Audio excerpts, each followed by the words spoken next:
فائدہ حاصل نہ کرے جب تک کہ وہ اجازت نہ دے دے. اور وہ جو ابو بکر کی روایتیں صحیح ہیں ان کی کہ صاحب آپ نے فرمایا کہ اے لوگوں ان دماءکم واموالکم واعراضکم حرام علیکم کحرمت یومکم ھذا فی بلدکم ھذا وفی شہرکم ھذا. اے لوگوں تمہارے مال، تمہارے خون اور تمہاری عزت و آبرو ایک مسلمان کی دوسرے مسلمان پر ایسے ہی حرام ہے جیسے کہ ذی الحجہ کا یہ دن اور عرفہ کا یہ دن محترم دن اور یہ ذی الحجہ کا مہینہ محترم اور یہ مکہ شہر محترم. تین تین حرمتیں اکٹھا ہیں. اسی طریقے سے تمہارا مال ایک دوسرے کے لیے ایسے ہی حرام. تو اس طرح کی عمومی روایتوں سے جمہور نے دلیل پکڑا ہے. بہرحال اس وقت تو یہ تصور بہت مشکل ہے کہ شاید کوئی پڑوسی کسی پڑوسی کو اس طریقے سے کرنے دے. ایک اینچ کی جگہ کیا ایک دو انچ کے آگے پیچھے کے معاملات میں تیر و تفنگ کی نوبت آ جاتی ہے چھ جائے کہ اس طرح کی بات ہو. لیکن بہتر یہ ہے انسانیت نوازی کا معاملہ یہ ہے کہ اگر آپ کا کوئی نقصان نہیں ہو رہا ہے تو پڑوسی کے حق کی رعایت کرتے ہوئے اگر پڑوسی محتاج ہے تو اس کو آپ ویلکم کیجیے اور اس کو یہ فائدہ اپنے سے حاصل ہونے دیجیے. بقیہ جو گفتگو ہے انشاءاللہ تعالی اس باب میں جو وقف وغیرہ کے سلسلے کی ہے اور ہبہ وغیرہ کے سلسلے کی ہے وہ انشاءاللہ تعالی ہم کل کے درس میں پڑھیں. پہلا سوال ہے شیخ، قرض کے لیے جو چیز گروی رکھتے اس کی ویلیو اور قرض کی ویلیو میں کتنا پرسنٹیج کا ہونا چاہیے؟ ہاں تو ٹھیک ہے، اتنا تو ہونا ہی چاہیے کہ اس کا قرض ادا ہو جائے. اور عام طریقے سے جو لوگ گروی سامان لیتے ہیں وہ اپنے قرض سے زیادہ قیمت کا سامان لیتے ہیں. اگر 10 لاکھ کا ہے تو 12 لاکھ 15 لاکھ لیتے ہیں تاکہ وہ سامان کی قیمت ہو سکتا ہے کہ گھٹے بڑھے تو اتنا تو وہ ضرور ہی لینا چاہتا ہے کہ جس سے اس کا قرض اس کو مل جائے. تو اس لیے بڑی رقم لینی چاہیے. اگر دو لوگ میں ڈیل ہو گئی کہ بھائی ٹھیک ہے آپ میری کار لے لیجئے، جیسا کہ جابر بن عبداللہ رضی اللہ عنہ کی حدیث تھی، لیکن ہم پیسے آپ کو 5 دن کے بعد دیں گے، لیکن یہ ایگریمنٹ ہو گیا کہ ٹھیک ہے میں نے لے لیا اب آپ سے گاڑی، لیکن پیمنٹ کرنے سے پہلے گاڑی میں کچھ بڑا چھوٹا فالٹ جو بھی ہے بڑا فالٹ آ گیا تو اس کا ذمہ دار کون ہوگا شیخ؟ آپ نے ادھار لے لیا ہے، فالٹ آپ کے یہاں آیا ہے تب وہ آپ اس کے ذمہ دار ہے. لیکن فالٹ اگر پہلے سے تھا یا فالٹ ہونے کے قریب معاملہ تھا اور آپ کو ورک شاپ میں یہ کہا گیا کہ یہ سامان یکلخت نہیں ٹوٹ سکتا ہے، یہ بالکل ٹوٹنے کی کاغار پر تھا، کنارے پر تھا. جیسے ہی آپ نے کلچ دبایا کلچ پلیٹ ٹوٹ گیا. جیسے ہی بریک آپ نے دبائی بریک کا بش کٹ گیا آپ کا. جیسے ہی آپ نے کچھ کیا یہ بڑا میجر پرابلم ہو گیا. یہ میجر پرابلم یکبارگی یکلخت نہیں ہو سکتا، یہ پہلے سے آ رہا ہے. تو اگر یہ انجینئر بتاتا ہے، مستری بتاتا ہے تو پھر یہ نقصان اس شخص کو دینا پڑے گا جس سے آپ نے خریدا. جزاک اللہ خیر. پراپرٹی اگر قرض پہ ہو تو کیا پراپرٹی سیل کر سکتے پوری ٹرانسپیرنسی کے ساتھ بتا کر کہ یہ قرض پر ہے؟ کر سکتے ہیں، اس سے کوئی حرج نہیں. آپ نے قرض پہ لیا ہے لیکن اگر وہ زمین آپ کے نام سے ہو گئی ہے رجسٹری تو آپ اس کو بیچ دیجیے. اب بیچ کر کے آپ قرض والے کا قرض چکائیے، جو منافع ہے وہ اپنے پاس رکھیے. شیخ ہم ایک بار یوٹیوب پر دیکھیں گے. یعنی کوئی شخص اگر کوئی چیز ادھار لیتا ہے اور جس سے لیتا ہے اس کو بیچتا نہیں ہے بلکہ کسی دوسرے پارٹی کو بیچتا ہے کم میں یا زیادہ میں تو اس کو یہ حق حاصل. لیکن بیچنے کا حق تبھی ہوگا جبکہ وہ مالک ہو جائے. ادھار میں اس کے نام پر بیانہ کر دیا جائے، لکھ دیا جائے. چلیے. جی شیخ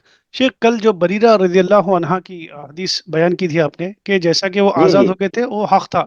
کہ آپ طلاق مطلب چھوڑ دے سکتے، تو بعض لوگ ایسا بتا رہے تھے، کوئی مستند علماء نہیں تھے کہ کیونکہ بریرہ رضی اللہ عنہا کی شادی زبردستی کی گئی تھی اسی لیے یہ حق نہیں بالکل نہیں، قطعاً نہیں، ہرگز نہیں. یہ خیال عتق آزاد ہونے کا اختیار شریعت نے دیا ہے کہ اب وہ آزاد ہو گئی ہے، اس کا شوہر غلام ہے. اب وہ آزاد عورت اس غلام شوہر کو ایکسپٹ کرے گی کہ نہیں کرے گی یہ اس کا ذاتی میٹر ہے. جی کلیئر شیخ، جزاک اللہ خیر. رسول صلی اللہ علیہ وسلم نے فرمایا کہ سونا سونے سے بیچا جائے ہاتھ کے ہاتھ، لیکن شیخ اگر وزن ہاتھ کے ہاتھ لین دین کرے تو اس میں منافع کیسے ہوگا؟ منافع کا کیا مسئلہ ہے؟ منافع اگر لینا ہے تو خریداری کیجئے، کیش سے لے کر کے بیچیے.